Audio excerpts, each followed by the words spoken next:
everybody. This is Jen Slay, and this is In Conversation, a show where we talk with the most interesting people all over the world about different obstacles that they might have experienced and how they can help you through your obstacle.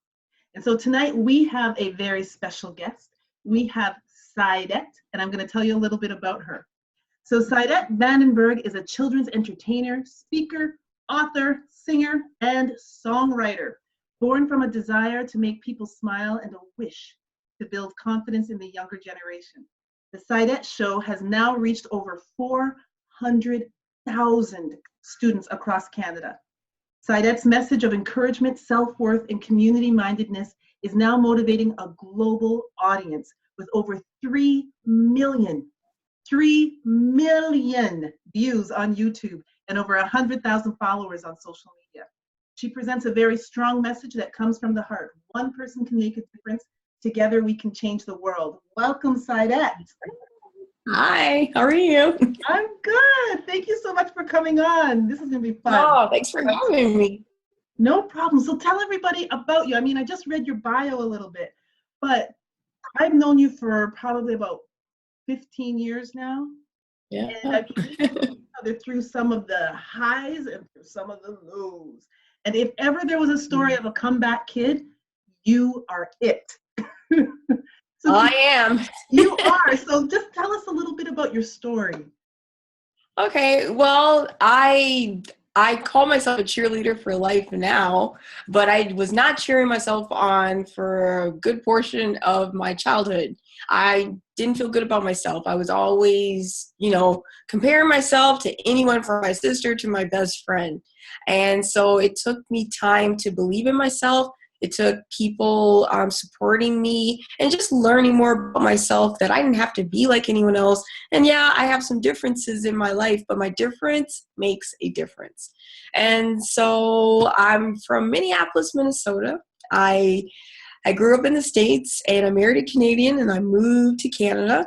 And it was in Canada where I really started to see where my heart was. I was looking everywhere else for that entire time of my life until I realized I really want to work with young people, and I want to bring a message of hope and determination. So in 2004, I started my program. It was called Music, Movement, and Motivation at first, but now it's called the Saidat Show. So it's kind of like a talk show for kids where we have music, games, dancing, special guests. And by the end of the day, I just want students to believe in their ability to be a better person and to make a difference. Wow. So that's a lot. So the Saidat Show, you go to different schools. Yes. Go to different schools. So we're in 3 provinces now. Nice. And it's pretty amazing. We have Ontario and Nova Scotia and New Brunswick. Awesome. And so I'm trying to go worldwide, but my mission right now is nationwide. So nationwide. Well, you're halfway. You got half the country. Now we got to get you up west. I got to get over the other side. The other side. So you talked about when you were younger, going through some, I guess it can be called self-doubt, some self-confidence issues because you were comparing yourself to other people. Can you talk a little bit about that and what that was all about for you? Oh my goodness. My family, my parents divorced when I was very young. So I have a brother and sister, and then I have a brother and sister on my dad's side as well. Well, on my mom's side, I was the darker skinned child. And for whatever reason, it was no fault of my family. I just felt like, oh, my skin is dark. And someone called me a black dog when I was like in grade 1. And this person wasn't white. This was like my light-skinned black friend called me a black dog. And for whatever reason, it just hit me. And I started to see myself as, what does that mean? Does that mean my skin color is inferior to everyone else? I'm not pretty enough. I'm not good enough. And for whatever reason, that time in my life started this little snowball of self-doubt for myself. Mm-hmm. And it seems so insignificant when I think about it now, but for whatever reason, it just ruled my life and how I saw myself. I didn't see myself as beautiful. I didn't see myself as smart. I didn't see myself as a person who people wanted to know. I was just the hyper kid. Why won't she sit down and focus? Why can't she be like everybody else? So I would take either all these little negative comments from other people instead of listening to the majority of people that were trying to build me up. Right. And I find with young people now that I'm working with, it's the same thing. They have a lot of people who are building them up, but we seem to get that one person or a small group of people who are saying negative things, and we make that our focus instead of going, hey, that's not even part of my life. I'm going to focus on the support that I have. So I just feel like it's my mission to help young people to start, turning that light to the positive. It's funny how one comment from one person who might not even be that significant in our lives, but the Yeah. one comment can stick with you. Yes. That sticks with you. Yeah. Yeah. No, I definitely understand what you're talking about there. See, my thing was different. I was the lightest one in the group of friends that I grew up with, of my Black friends. And so I stuck out that way. So it was almost like there was this light skin, dark skin debate thing going on. And it was all. Which is so sad in the Black community. Why? Well, we're already trying to fight for our rights and freedoms and believing in who we are, and then we turn on each other. But I mean, it seems to be the human race. And Joyce Meyer, an amazing speaker, she says, hurting people hurt people.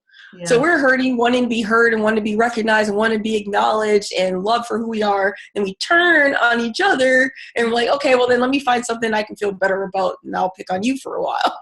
Yeah. Right? So yeah, people hurt other people so that they can feel better about themselves. And sometimes they do it subconsciously and don't even realize. So true. But, it's worse when they do realize and they do it purposely to try and tear you down.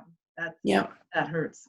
Yes, So this is a good topic to get into. It's Black History Month. It's the last day of Black History Month. What does that signify for you? I mean, you grew up in the States. Black History Month just became recognized in Canada in 1995, I believe it was. So the difference between Black history in the States and Canada, there is a similar history. It's different, but what does it mean to you? Black History Month means so much to me because I think about what I'm doing today, that I know that I own a business. I'm able to go into any school in Canada and present myself to students, and I have a right to be there. When I think of people who never had a right to pursue their dreams, say, I'm going to own a business and I'm going to go out and I'm going to talk to everyone about making a difference. Well, like, if I think about that, I talked to the students about Viola Desmond. I said, she's the Rosa Parks of Canada. Yeah. Because we talk about Rosa Parks all the time, but before Rosa Parks, there was Viola Desmond, who owned a business and wanted a break. I talked to the students about, I went to see Black Panther last weekend and it was so amazing. But I bought a ticket and I purchased a seat and I was able to sit down. Yeah. And no one's talking to me about my seat and where my designated place is because of the color of my skin. But yet we had this in our country, in Canada, where a woman who owned a business had a right to purchase a ticket and sit anywhere she wanted, but it was not allowed to. And for standing up for her rights, she was jailed for 30 days. Yeah. And the kids, they don't, and I think when you give them an analogy, they kind of see okay, this is why we're celebrating this.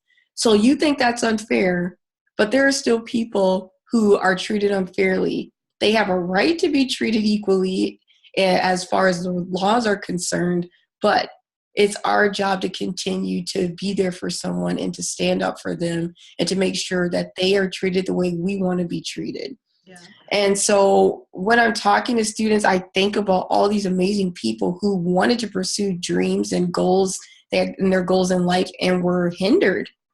And they had to fight harder than I do. I think, I have it hard.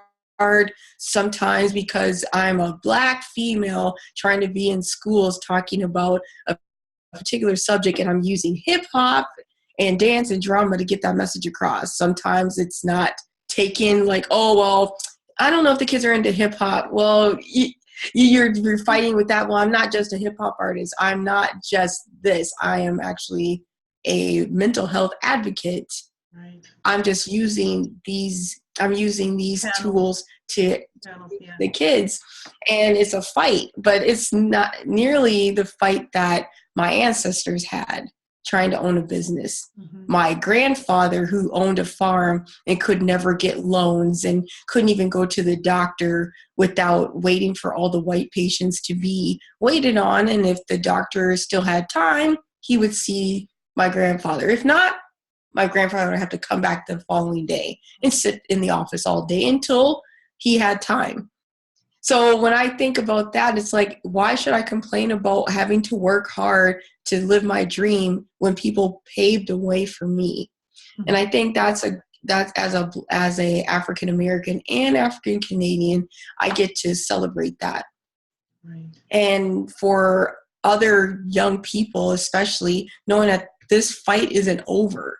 We have made great strides, but there are so many other issues that we can start standing up for each other, even if it's that person next to you. You're like, oh, I'm not racist, but you're making fun of a disabled child. Yeah. Well, or not saying anything. Or not saying anything at all, right? Say anything. Yeah. Yeah. Yeah.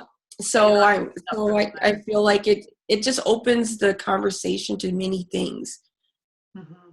You know, Black History Month, it's great that we have Black History Month. And a lot of people, and Black people have said to me, well, you know, I don't really see the point. Like, why do we need to have a Black History Month? It's not, I don't think we need to celebrate our history. I mean, it's part of everyone's history. And it's like, well, the thing is, it's not taught to kids. Like, I agree. I wish there was no need for a Black History Month. But the problem is that the contributions of Black people are not in the history books, right? That's so true. And the Black people have contributed to the history of this continent. And so It shouldn't be Black history, it should just be history. But until it is, there's a need for it. And so that's the explanation that I give to people when they talk about that. But you also touched on the need that we still have a lot of work to do. And part of what you do is to get that work across, the anti-bullying, the mental health, the talking to kids about equality, right? Yes. Just the other day, my son came home. I think we talked about this, and he said, Mom, there was a kid at school, and he told me that I needed to go have a bath because my skin was dirty, and that's why I was brown. And he got upset about that, and he said after the kid left, he just screamed, F you, kind of thing. And so he felt bad because he knows he's not allowed to swear, but he said, Mommy, I was just so mad inside. And so I created this post and I said, you know, we all have work to do. We've got to talk to our kids. There's no reason a 6-year-old should not know that there Black people exist in this day and age. Exactly. You know what I mean? Yeah. So what are your thoughts on that? You know, I think lately, especially with social media and the television, I think parents just assume kids know. Oh, there are different races and we're all the same because look at all the representation we have. When we sometimes forget to, hey, we got to have a conversation. Whether it's about racism, whether it's about drugs, whether it's about these kids know they're hearing stuff, they know things, but they're not being taught. Right. So to sit down with a group of students and go, let's look around the classroom. Aren't we all different? And then kids are able to get that picture. Mm-hmm. Yeah, we are different, but your difference, it makes a difference. Or your difference is cool. So today, like teaching JK to 3 about Black history, I don't have that time to go deep into what Black history is for JK, right? So we go, what are we going to talk about? So this is how I say it. I said, aren't we all different? I said, can you look at your hand? can you look at your arm? Because that's usually what's exposed the most, right? Because they have the rest of their pants and all that stuff on. So they usually have some type of, with their arm, they can see their skin tone. Said, look at that. Look at my skin tone. Isn't it beautiful? I think I'm beautiful.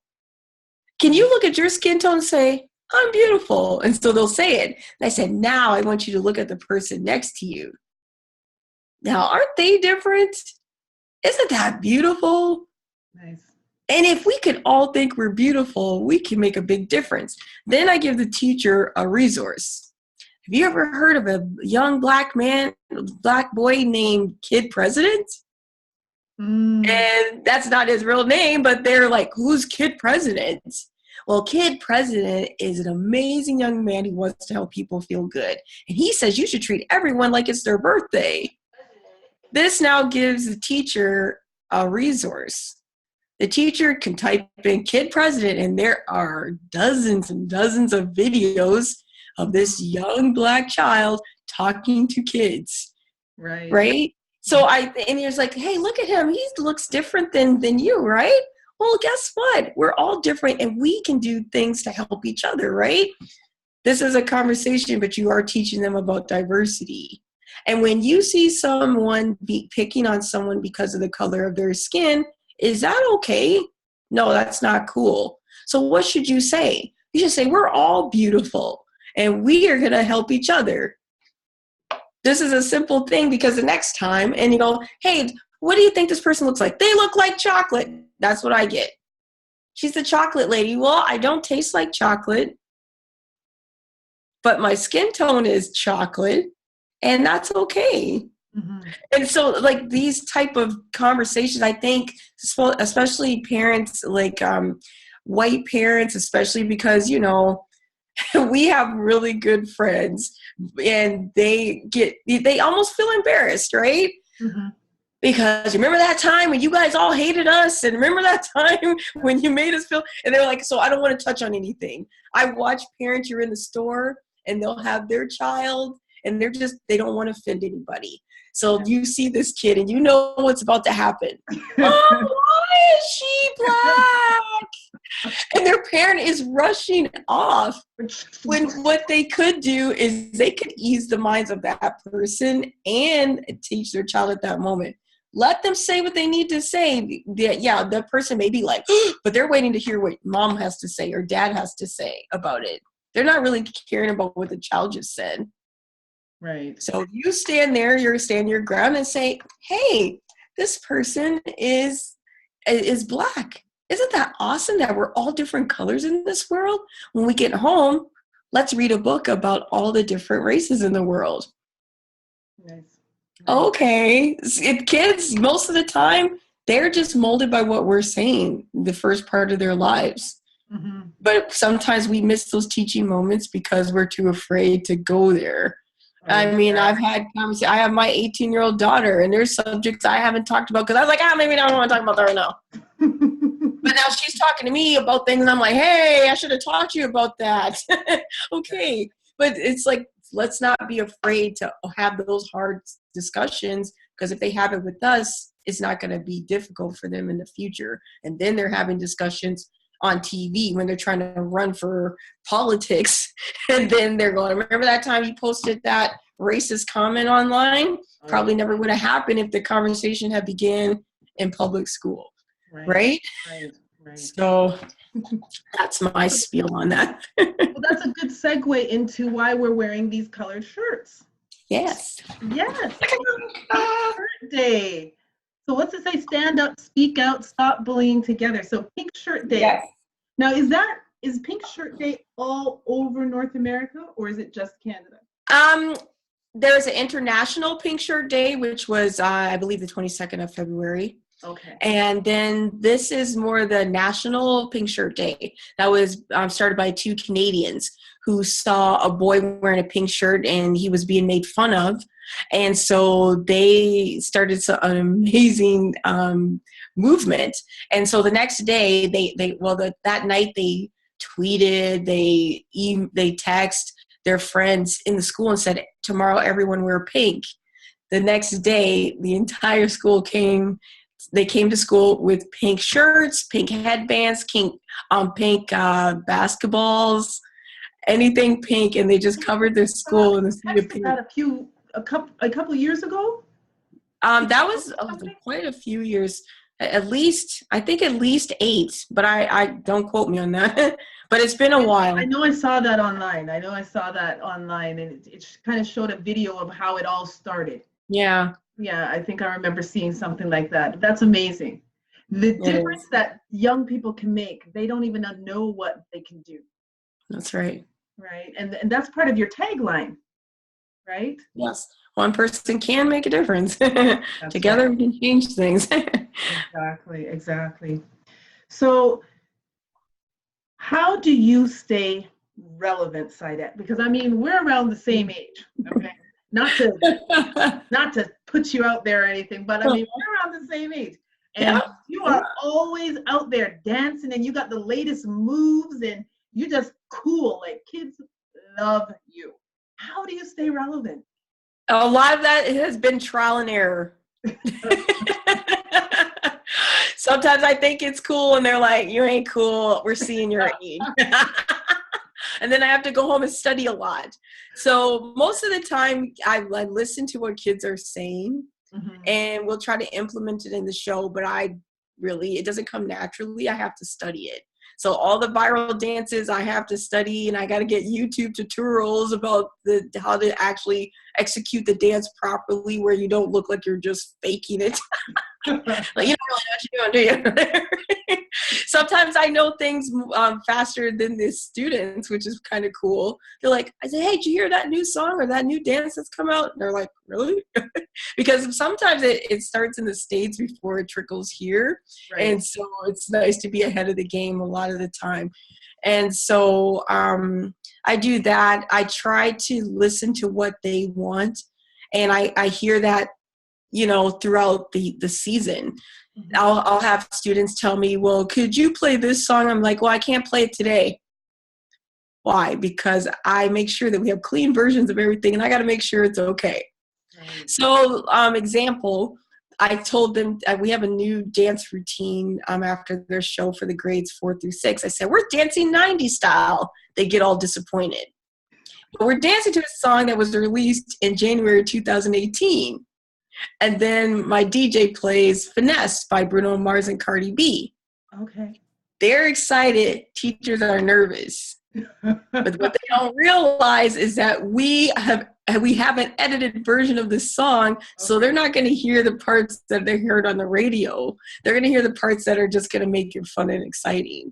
Okay. But I'm relevant now because it's a song they like, but yet it's lyrics that the teachers are okay with. Yeah. And I tell the teachers, by the way, this is a school-friendly version of this song.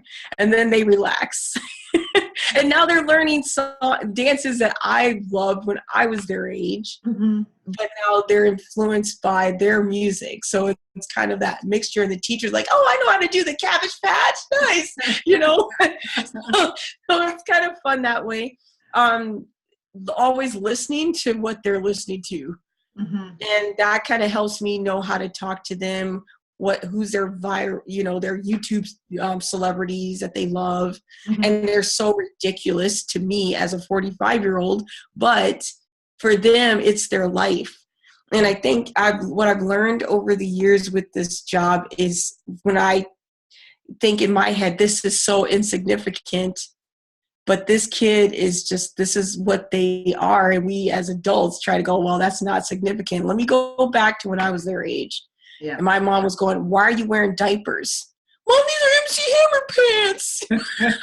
They're cool. Oh my gosh, I remember those. Oh, I had like 3 pairs of, oh my, yeah. So that's the way I stay relevant, just studying and finding out and talking to kids a lot. Talk to my daughter a lot. She'll tell me, Mom, that's not cool at all. So I get humble pie. Get humble pie from my kids, and then I look cool to everybody else. For sure. We've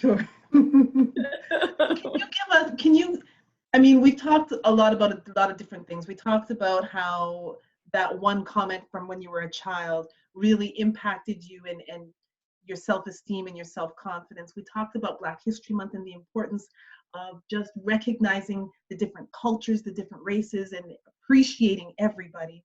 Yeah. Talked about relevancy and how to stay relevant with the kids. And can you give, I mean, there's a lot of kids who absolutely adore you, right? Can you give them, and my kids are so, oh, you're talking to Saidat. Saidat's your friend, mommy. Oh my gosh. Yeah, kind of cool, yeah. But can you give the kids some advice? Just some real, because they're probably going to be watching this because you're here. So can you give them any type of advice for what they're probably going to be facing throughout their childhood, their teenage years into adulthood? Yes. I would like to say that you're an amazing person and life has its ups and downs. But what I really would love for you to start is your own journey of getting to know yourself.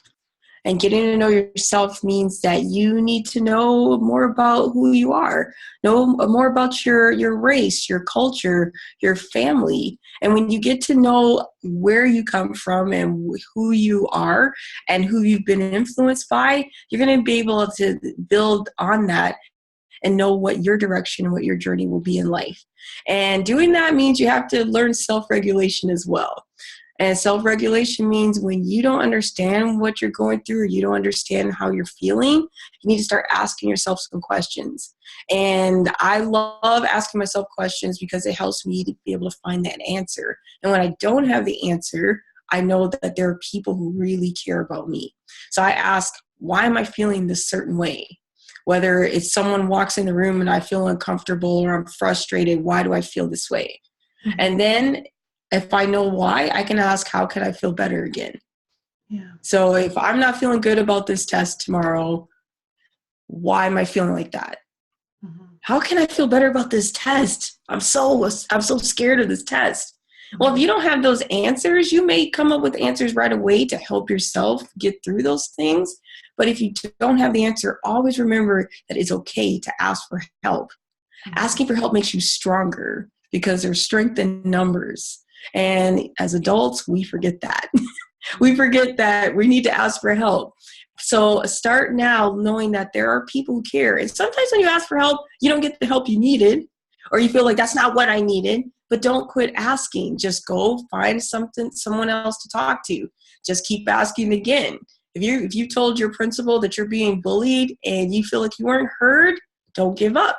Go talk again. Talk to your parents. Write it in a journal. Bring it back to your teacher. And you keep asking for help until that person will be there. And there will be someone who will be there for you. And when you ask for help, you're going to be helped and you're going to be strengthened. And then you're going to be able to help someone else.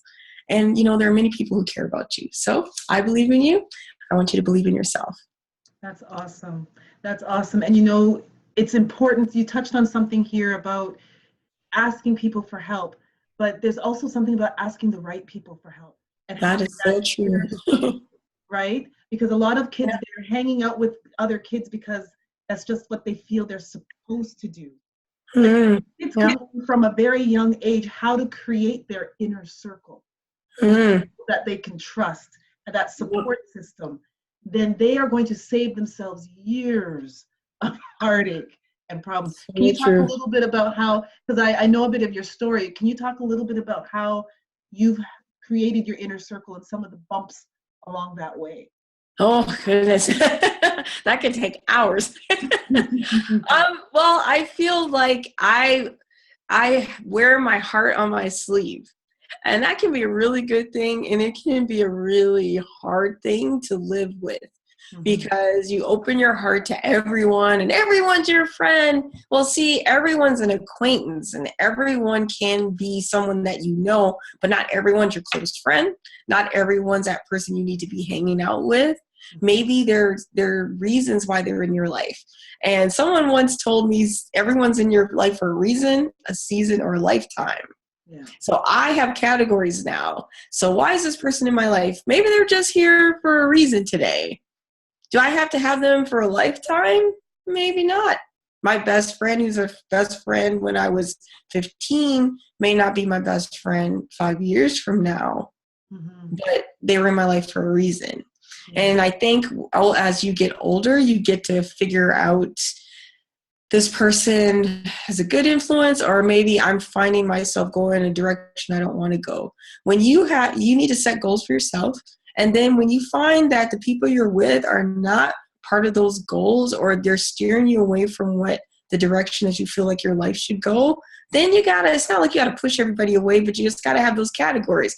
You're here for a reason, you're here for a season, and maybe you're a lifetime person person that'll be there for me. And the people that are dragging you down, sometimes you do have to let them go. And that's not always easy, but you can talk to someone about it. Talking to someone about what's going on, most of the time, like family members or someone that you really look up to, they can kind of let you see the light on the other side, because when you're in it, you don't always see it.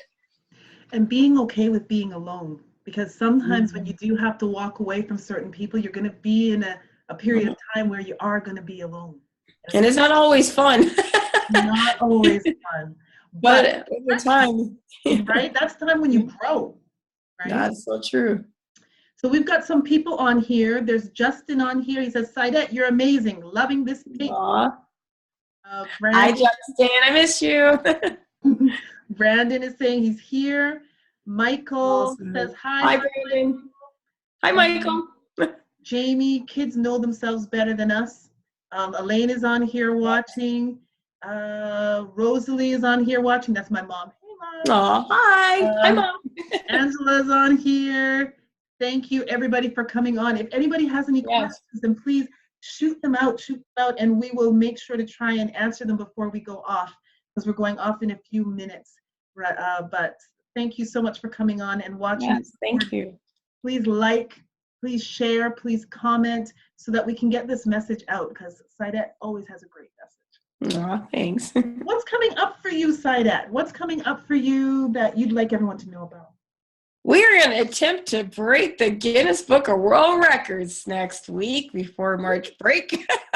Why? What are you doing? What are you doing? Oh, so a company called CanCon has decided to support me in trying to break a world record of the largest human electric circuit.